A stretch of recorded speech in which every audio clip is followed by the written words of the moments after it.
Welcome, and thank you for joining me. I am Verone, and this is Just Another Voice. In my video fixing Man of Steel, I acknowledged the brutal execution of Zod and defended it, but I feel there's a lot more to say on this subject than what I said in that video, so I'm dedicating this one to the defense of that one divisive moment. However, if you haven't seen that video, I would highly recommend you check it out. But if that's what you came for, then buckle up and let's get started. So many people will say that Superman doesn't kill. Period. End of discussion. That killing would be against his moral code and that in killing Zod, he failed his test of morality. But did he? Is he universally opposed to killing in the comics? Generally, yes, he will not kill whenever there is another viable option, but will he make exceptions? First, let's take a look at Batman. Batman does not kill. His rule is strict and absolute. He will not take a life. But why? And how is he different from Superman? Now, don't go jumping into the comments saying that he only refuses to kill his enemies so that writers can keep him around. I know that is at least partially true, but there's still an in-world explanation. Batman is afraid of what he could become. Batman is a very flawed person. In fact, he views himself as an essentially bad person, and knows what he is capable of becoming if he allows himself to lose his restraint. He knows the only thing standing between himself and brutal, edgy antiheroes like the Punisher is that line. He is not motivated by a selfless desire for justice, but a personal need for vengeance. And if he doesn't hold himself back, he'll lose control over that drive. As he famously says to a deranged Jason Todd in the beloved story Under the Red Hood, "If I allow myself to go down into that place, I'll never come out."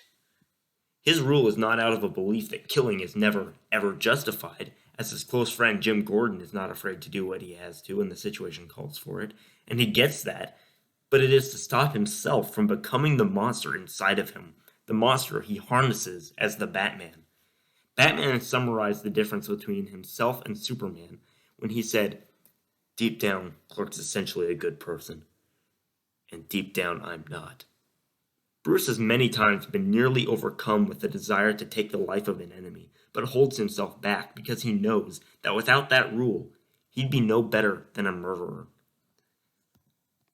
Superman, on the other hand, is an altruistic, idealistic person who only wants to do good and is repulsed by the thought of taking a life, and his challenge is knowing when to make the difficult choice and do what is necessary.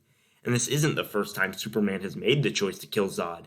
In 1988, he reluctantly used kryptonite to execute Zod, Non, and Zeora. Those were the names of his lieutenants in that timeline. After all three of them were imprisoned and powerless as punishment for committing genocide on an entire world.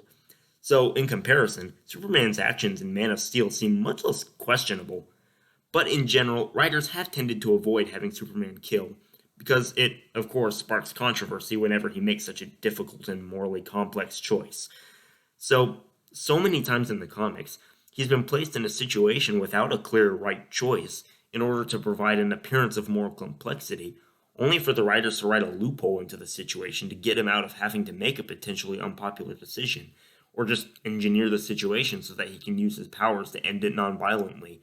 But this isn't reality, and sometimes a difficult choice must be made. We don't all have the luxury of being powerful enough to solve every problem the easy way.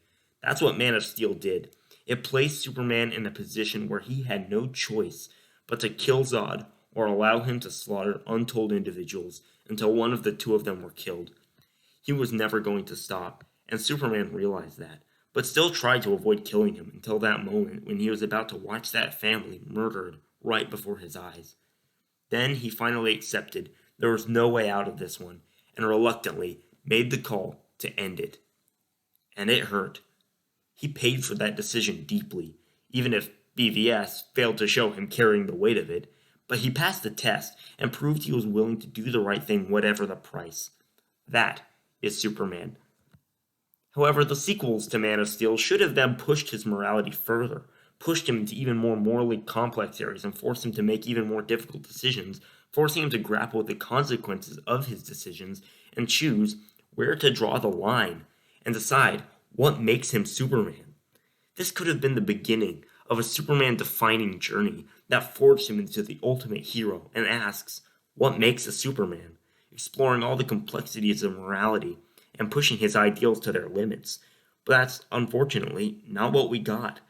As you should know if you saw my Man of Steel video, I'm planning on making a series of videos rewriting the DCEU, based primarily on the Snyderverse, and in so doing, I intend to create the ultimate Superman arc, to test the limits of the ideals that make us Superman, and perfect him into the best version of the hero that he can be. I hope you'll join me. Until next time, never stay silent.